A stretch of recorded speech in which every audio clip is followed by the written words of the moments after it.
Habiendo visto ya varios aspectos de la apropiación del territorio que realiza el hombre a partir del desarrollo de conceptos más elaborados que va construyendo en el proceso de indagar sobre la realidad, el espacio y construirse explicaciones de los fenómenos que observa. La cultura, cada cultura en buena medida se desarrolla y se define y diferencia a partir de estos conceptos, tanto como se identifica. En esta unidad hemos trabajado dos expresiones artísticas que son la arquitectura y el urbanismo, aunque las hemos puesto en relación con otros. Y ahora para ir terminando esta unidad vamos a explorar algunas propuestas de diseño ideal de modelos ideales de ciudad. Este capítulo entonces se titula La ciudad ideal. Y comenzamos desde la antigüedad clásica, griega, romana. En Platón encontramos una idea de ciudad que está contenida en su obra La República. En ese sentido, tal como cuando Platón aborda otros temas como la estética, está hablándolo desde una mirada filosófica, asociándolo por tanto a conceptos como lo bueno, lo deseable, abordando dimensiones éticas. Toda manifestación política de Platón tiene que ver con una idea de lo bueno y de lo ético, del bien común. Entonces, en este texto, en la República de Platón, aparece descrito cuál es su noción de ciudad ideal y nos remite a estas consideraciones que ya he mencionado. ¿Cuál es la teoría política de Platón?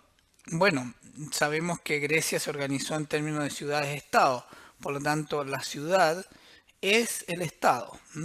Y como indica ahí, este nace como consecuencia de que los individuos aislados no pueden satisfacer sus necesidades. Por lo tanto, tiene que ver con las necesidades en común o el bien común. De allí que la ciudad tiene un deber ser, y ese deber ser es que ha de ser justa. Para ser justa debe estar en armonía y debe ser gobernada por una aristocracia que tenga las cualidades de la virtud y el saber. De ahí entonces que la ciudad ideal, en la lógica de Platón, en el pensamiento de Platón, debe contener a la educación como algo importante, la eugenesia, o sea, hay aquí una idea de una selección también de la población, o una depuración de la población, la abolición de la familia y de la propiedad privada en los estamentos superiores y la igualdad de la mujer. Hay aquí elementos que son anticipatorios de lo que ocurrirá más bien en épocas contemporáneas, ¿no? O de discusiones también y de aspectos que vuelven a resurgir ahora en esta época contemporánea. Platón elabora también una teoría de la evolución de las formas políticas, ¿no? Él dice que la evolución parte de la aristocracia, que para él es la forma más perfecta, le continúa la timocracia, que tiene que ver con los honores, el ansia de honor y la ambición del soldado, del guerrero. Luego llega la oligocracia, que tiene que ver con esta preponderancia del poder económico sobre los méritos que mencionaba en esta ciudad ideal. Finalmente, o casi al final, la democracia, donde el pueblo es el que gobierna, y finalmente la ruina definitiva. Bueno, es curioso aquí que la democracia está a un paso de la ruina definitiva, ¿no? Esta es la visión de Platón. Finalmente está la tiranía, que es la ruina final del Estado, ¿no? No es el gobierno ideal. Lo más cercano al ideal de ciudad y de gobierno de Platón, la aristocracia, lo más lejano la tiranía y muy cerca de esa lejanía la democracia. En otro de los textos de Platón, el Critias, también aparecen menciones a esta ciudad ideal. Allí aparece más algunos elementos organizativos por castas, por grupos, Y aunque no hay dibujos en esa obra, bueno, de hecho no tenemos obras de la época originales, todas las fuentes originales tienen algunos cientos de años después de la fecha en que se supone que fueron escritos los textos de Platón, pero allí aparecen también menciones a este continente mitológico, a la Atlántida, ideal también, y surge esta visión de círculos concéntricos asociados también a las castas o clases sociales. Vamos a dar un salto en términos de la ciudad ideal, porque estamos hablando esencialmente de autores que nos plantean un concepto de ciudad ideal. Y nos vamos a remitir al periodo artístico en el cual vuelve a nacer las ideas del mundo clásico, que es el Renacimiento, y particularmente a este autor Filarete, que en 1469, este arquitecto que también desarrolló otras expresiones artísticas, construye un hospital, el Hospital Mayor en Milán, y allí introduce una planta de cruz griega que va a renovar también los conceptos de arquitectura, y en su texto, el Tratado de Arquitectura, hace una apología de los principios del Renacimiento, retomando muchos de los elementos del mundo clásico. Y allí plantea un trazado ideal que va a mezclar la geometría con la simbología y los aspectos esotéricos, mágicos. Esta ciudad ideal de Filarete se llama Sforzinda por una especie de homenaje a una familia que fueron mecenas de él, que es la familia Sforza, una de las importantes familias del Renacimiento italiano.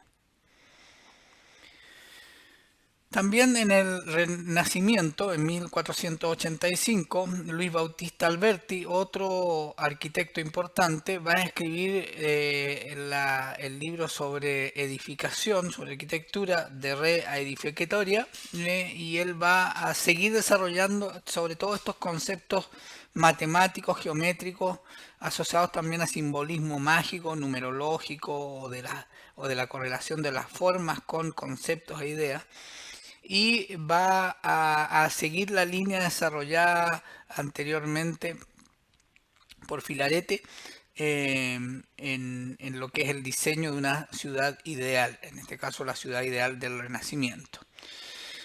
Alberti también hizo varios edificios. En esos edificios fue plasmando algunos elementos modulares de estos que están construidos que están contenidos en De Rea Edificatoria, que tienen que ver con las partes con las cuales se va construyendo esta ciudad ideal, que, como decía, tiene esencialmente una connotación geométrica matemática.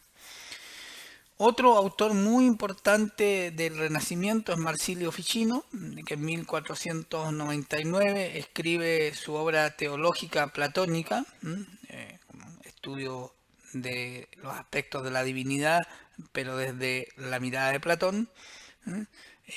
La divinidad, o más bien la trascendencia inherente al ser humano, la infinitud o trascendencia del alma humana.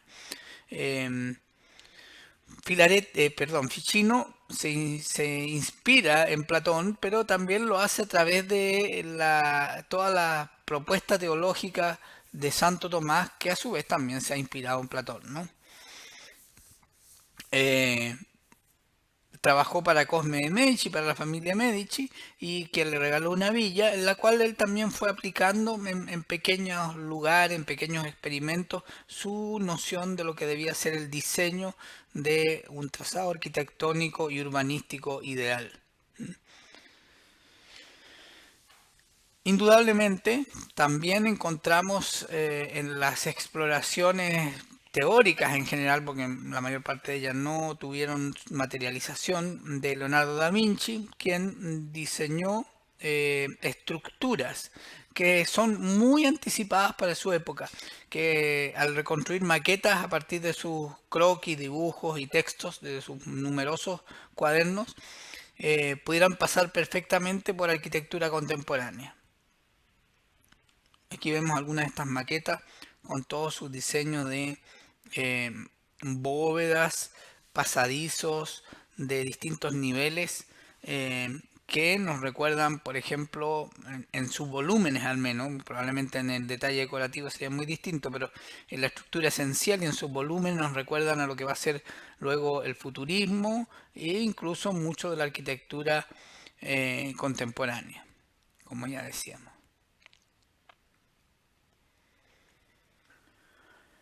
No están ausentes los autores españoles, uno de ellos ligado a una mirada distinta sobre la conquista es Fray Bartolomé de las Casas, bueno, que fue también un defensor del derecho de indios, de los indios, y en esa mirada de ver de otro modo la conquista y la relación con los habitantes originarios de América, él va a plantear un diseño ideal de ciudad que es más sostenido, basado en la agricultura y que apunta más bien a una relación de trato pacífico con los indios y de generar un sustento propio.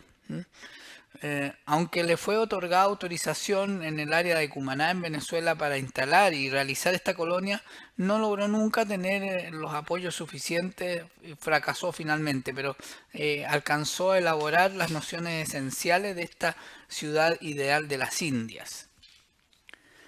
Maquiavelo también tiene una propuesta de ciudad. No solo tiene su propuesta de teoría política, sino que también esta teoría política, y ese es el componente fundamental de esta ciudad, un modo de gobierno de esa ciudad, lo vamos a encontrar en sus textos.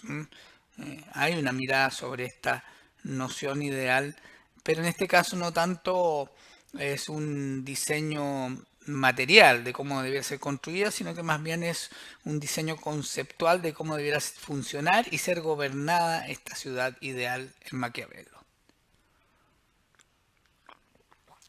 A mitad de camino entre los modelos ideales o la idealización de la ciudad como un concepto y un modelo teórico que en algunos casos alcanzó a tener algún grado de materialización que ya hemos visto esencialmente en el Renacimiento, y este modelo funcional político de ciudad como el de Maquiavelo, está la ciudad ideal de Moro, que es la Utopía, la ciudad de Egidiana en su novela Utopía, que es descrita funcionalmente. Por lo tanto, esta funcionalidad también, que es uno de los elementos que determina la estructura de una ciudad, podría ser materializada en un diagrama, ¿no?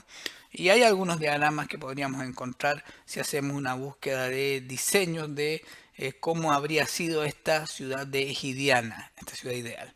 Sabemos ya, lo hemos dicho en otro momento, que la novela de Moro, de la Utopía, no es una novela solamente, una muy buena novela si la queremos leer en esa clave de lectura, sino que también es un texto de sociopolítico y político, muy político, tanto una crítica a los efectos de la industrialización en la Inglaterra de la primera revolución industrial, tan fuerte esta crítica y tan sensible que la haya hecho Tomás Moro, que era primer ministro de Inglaterra, que le costó la cabeza.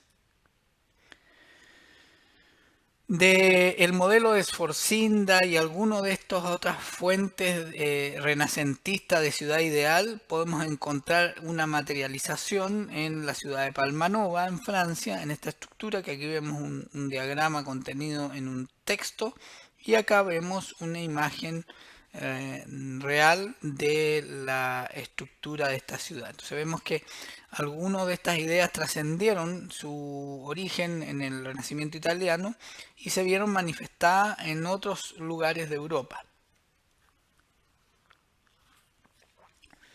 Ya entrando más hacia el mundo moderno, acercándonos a la época más de la razón, vamos a encontrar en Campanella, en Tommaso Campanella, el diseño de una ciudad que, bueno, aún sigue teniendo mucha influencia de esta filosofía trascendente, mágica del mundo del Renacimiento, con influencias también tanto de Thomas More como de Marsilio Ficino, como está indicado allí, y de la filosofía iniciática del Hermes Trismegisto, como podemos verlo aquí en la estructura, de lo que se podía deducir de esa ciudad ideal de Platón en el diálogo del Critias, en el texto del Critias, ¿no? Entonces esta ciudad del sol, que es la ciudad ideal, el texto que escribe Campanella, y la ciudad ideal que desarrolla este autor, ya entrando mucho más en el mundo moderno. Apartándose de esas nociones ideales trascendentes, en una mirada de una ciudad ideal más inmanente, signada por los conflictos en el desarrollo en el rápido y amplio desarrollo de una nueva clase social, que es la clase obrera, producto de la revolución industrial, surgirá un conjunto de propuestas de organización social y urbana centrada en visiones socialistas o cooperativistas. Uno de estos autores es Saint-Simon, conocido también como una corriente de los sansimoníacos. En el 1825 él propone fundar comunidades de trabajo que tienen que ver con este cooperativismo socialista, ¿no? Y entonces la estructura de esta ciudad dice relación con esos elementos sociopolíticos. En ese sentido, como dice aquí, otros autores que van en esta misma línea no son tan distintos a lo que propone Saint-Simon, como Fourier y Cabet. Otra ciudad ideal, pero desde un punto de vista, desde otro actor de estos cambios producidos por la revolución industrial, en este caso es un industrial, que es Robert Owen, pero pensando en dar mejores condiciones de vida a los obreros, idea una ciudad ideal que pueda poner equilibrio entre las necesidades de la industria y las necesidades de los obreros. Esta ciudad ideal, con espacios en común, con un cierto cooperativismo, pero desde el punto de vista del industrial, eh, y con un espacio, por lo tanto, para la industria y con espacio para la vivienda, pero con mejores condiciones sociales, fue pensada para albergar a 1.200 personas con espacios agrícolas también, o sea, no solo rescatando un poco esta función agrícola y no determinando solo la función industrial como única y prioritaria. Si bien el centro es la función industrial, por un lado el dotar de mejores condiciones a los obreros, pero también rescatar la vida y el mundo agrícola, probablemente también asociado a poder entregar mejores condiciones de vida a esos propios obreros, sobre todo de alimentación, ¿no? Garantizar esa alimentación. Ahí tenemos el texto de Robert Owen, La nueva moral del mundo, donde él plantea esta ciudad ideal. La motivación de él para plantear este diseño de ciudad ideal es una motivación moral, un compromiso ético. Habíamos mencionado a Fourier. Fourier es el autor de los falansterios o palacio social. Es una idea de cooperativismo socialista también, formulada por él en 1822. Ahí tenemos algunos diseños de este falansterio o falange industrial.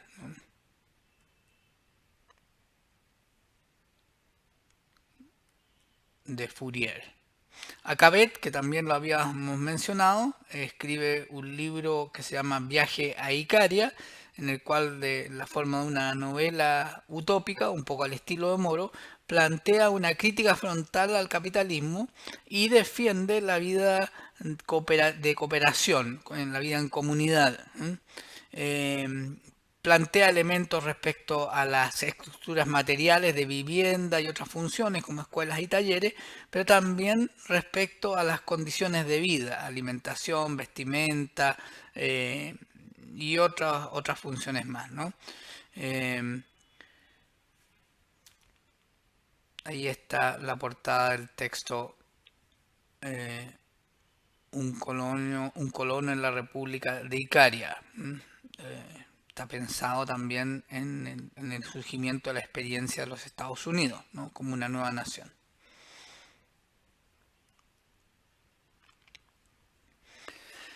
En este texto se abordan no solo aspectos respecto al sistema social, sino que también un poco como en el otro ideal de ciudad que incorporaba la agricultura, el de Owen, se incorpora una preocupación por el ecosistema, o sea, por una agricultura también con características sustentables, y las características de esa agricultura que no sean contrarias al desarrollo o agotadoras de la productividad de la tierra. En 1845 también encontramos la propuesta de Buckingham sobre un proyecto utópico de comunidad en compartir también estas comunidades cooperativas con espacios industriales. Sin embargo, aquí más bien esa consideración sobre lo industrial, la función industrial, tiene que ver con limitaciones más que con incorporación. O sea, hay una consideración de la necesidad, ya es algo que está instalado, de que sigan existiendo estas instalaciones, pero se define una serie de condiciones para que éstas no afecten los sectores de vida en mejores condiciones de calidad de vida de quienes laboran en esas industrias. En 1850 tenemos también la propuesta de Titus Salt, que es un industrial del sector de la lana de Yorkshire y que propone también un diseño de barrio o de área urbana, y esto podría proyectarse finalmente a una ciudad, y de hecho él lo materializó. Como indica ahí, utilizando una firma que es la de Bradford de Lockwood y Mawson como arquitectos. Él materializó esta idea de un sector de viviendas que entregara mejores condiciones de vida a sus trabajadores. Vemos entonces también que estas ciudades ideales tienen distinto origen y no son pocas, no es un caso aislado las que surgen desde el punto de vista del dueño de la industria, del industrial, o las que surgen desde el punto de vista de una mirada sociopolítica de las condiciones de los obreros, ¿no? Claramente era una preocupación el mejorar esas condiciones que en un primer tiempo fueron muy deplorables, durante mucho tiempo también siguieron siéndolo. Volviendo al ámbito español, tenemos la propuesta de Soria y Mata de 1882 para el ordenamiento de algunas ciudades en España, con esta estructura de ciudad lineal o longitudinal. Es interesante que esta propuesta de diseño que pretendía ordenar el caos de la ciudad medieval, podríamos decir, surgido sobre el diseño romano, que había tenido un orden mayor, pero como vimos ya, la ciudad medieval fue desordenando sobre las ruinas de la ciudad romana esa estructura urbana ordenada, geométrica, de cardio, de cúmano y de manzanas, y fue siendo reemplazada por estas callejuelas angostas, intrincadas. Entonces, en la medida que la población creció, se vio la necesidad de generar, y como dijimos en su momento también, producto del surgimiento de la movilización colectiva o individual familiar con los automóviles o tranvías, con los distintos medios de transporte que fueron desarrollándose rápidamente, la necesidad de generar vías dentro de la ciudad. Y entonces una vía mucho más efectiva, una vía longitudinal, una vía recta. Por eso este diseño de ciudad lineal. Este diseño llegó a Chile. Aquí tenemos un periódico de principios de siglo, para la época del primer centenario de la República de Chile, como la ciudad lineal también llega como diseño a Chile, como diseño para modernizar la ciudad. Otro modelo de ciudad industrial es la de Tony Garnier en 1904, que también es un concepto que fue materializado y que ayudó en alguna medida a resolver los conflictos de la presencia de industria en la ciudad o en una proximidad muy colindante a las ciudades.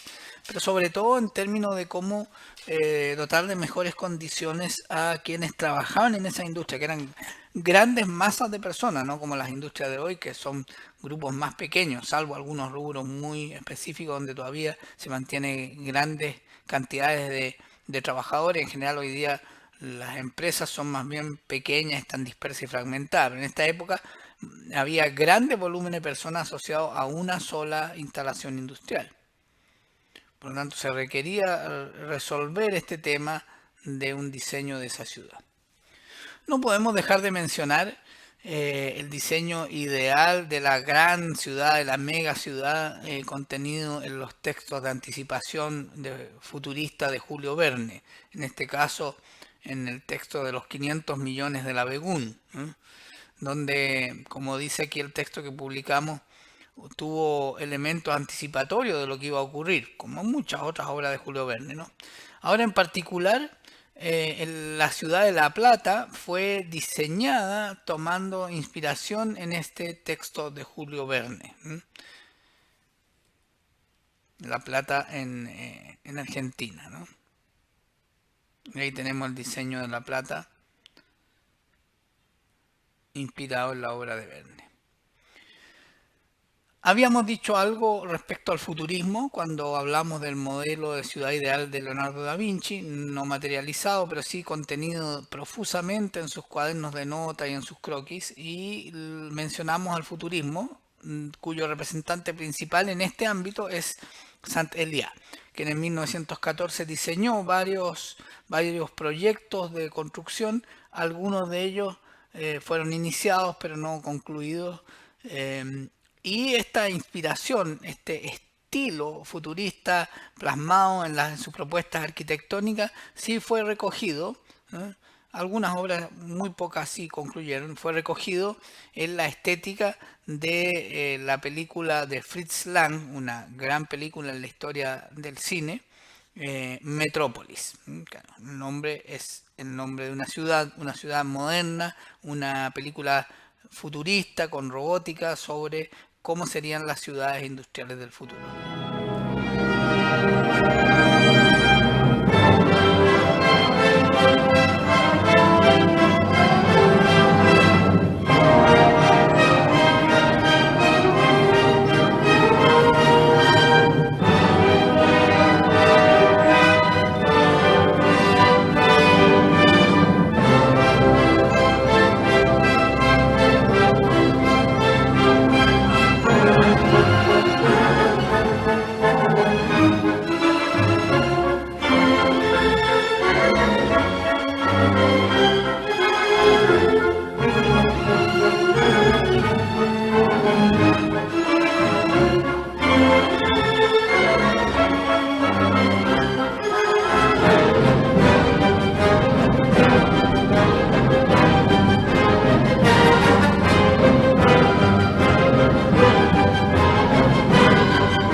Bueno, un poco apocalípticas las imágenes, pero también anticipan algunos efectos exagerándolo de lo que es esta ciudad contemporánea, que ha perdido mucho los sentidos que hemos graficado en estas ciudades ideales o en el diseño del jardín o en el modo de ir apropiándose del territorio en base a ideas, a conceptos. Hoy día la ciudad crece más bien motivada por intereses, choques de fuerza, en el mejor de los casos respondiendo a ciertas funcionalidades, pero sin un orden, sin una planificación, sin un diseño. Y por lo tanto han quedado olvidados esos conceptos que le dan identidad, que le dan capacidad de apropiación respecto a su habitante, de identificación y de pertenencia.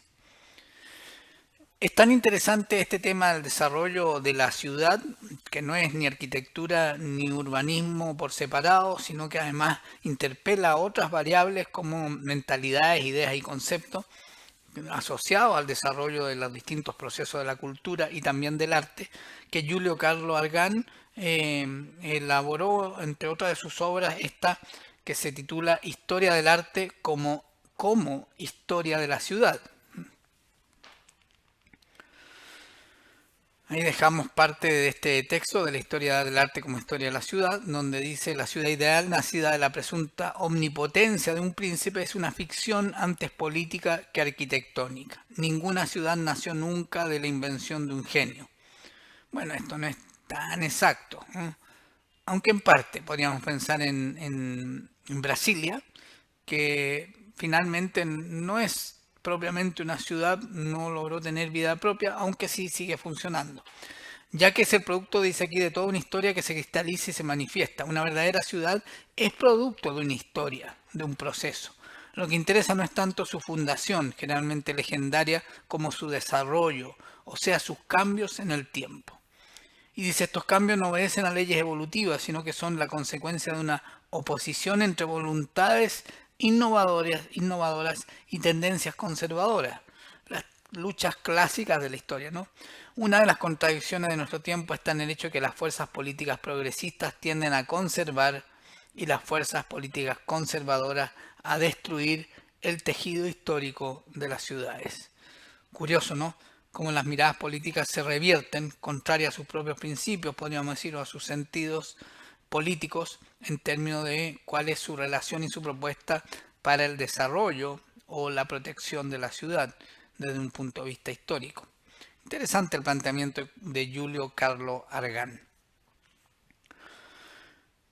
Distinto es una ciudad ideal que parte de un propósito, de un sentido, y desde allí plantea una forma, a una ciudad planificada, que es la respuesta a las necesidades concretas que surgen del desarrollo de la ciudad, de este desarrollo histórico que describía Julio Carlos Argan como el choque además de fuerzas de renovación y conservación.